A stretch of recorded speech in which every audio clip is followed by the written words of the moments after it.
Hey guys! So today I'm going to talk to you about Undivided by Neal Shusterman. This is the fourth and final installment in the Unwind dystology, so because it is the final in a series that I've talked about before, this probably isn't going to be too long of a video. Just to start off though, I absolutely loved this book. It was so good. Like, I'm gonna go so far as to say of all of the series that I've read in my 21 years, this is probably the best written ending. Like, loose ends were tied up, there was emotion, there was growth, the character development, it was all in here and it was amazing and I loved it. Okay, so on to specifics, I guess. Like all of the other books in the series, this was written in alternating points of view. So as a reader, you're given the full scope of the story. So you're not just getting points of view from the main characters, but also from random individuals like community members that you would think aren't part of the actual overarching story. I think I mentioned that when I was reading the first one, way back when, that it just talked about a whole bunch of other characters and brought everything in and had this, you know, interwoven connectedness that made it seem like every action had a consequence that affected more than just the one person who did whatever it was. And to me, that, I guess, made the story seem almost more real and kind of show that other things are going on aside from the main people that we're focusing on. Every little thing has its place and it all ties into something later on, and it's so good. It's so good.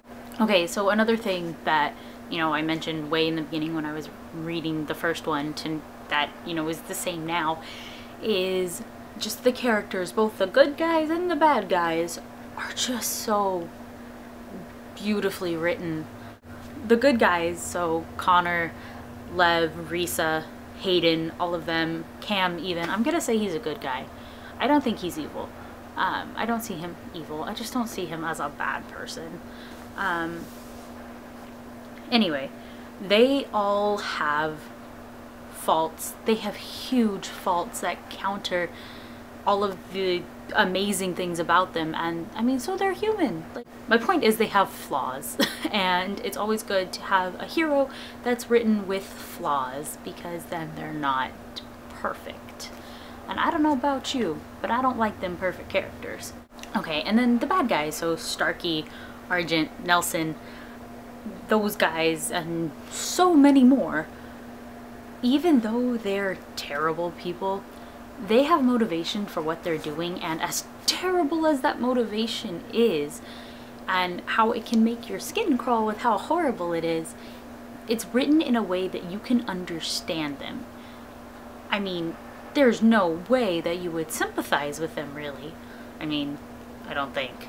But in general, you're not going to sympathize with these people, but you understand and you can see the motivation for why they're doing what they're doing. But basically, just the characters overall is they're just so human, and they have as many faults to match up with their strengths, and you can connect with them, or at the very least understand their motivation. And I think it takes a lot of skill as a writer to be able to write all these characters that can all be related to. Another thing that I just really liked about this novel is how all of the loose ends and everything were tied up. Basically, each of the main characters got their own ending, and all of the main characters got their own ending, and I'm just so pleased with them. I was a little kind of confused about Cam's, like I wasn't expecting it, but I'm not unhappy with it. As far as Connor's ending, you know, being the main protagonist, I really liked it. I'm glad that it came full circle. I do want to know what happened afterwards, like what went on after these last pages, but I don't need to know. So I guess the main thing is this book left me with so many different emotions, and emotions for characters that I never thought I would have. I mean, specifically, I felt sympathetic and sad for Starkey, and I mean, I hate that character almost as much as I hate Dolores Umbridge, so that's saying something. And here I am feeling bad for him, and I never thought that would happen. And I mean, I guess that just goes back to the writing, that, you know, you're able to go from feeling one way about a character to actually having sympathy for them towards the end.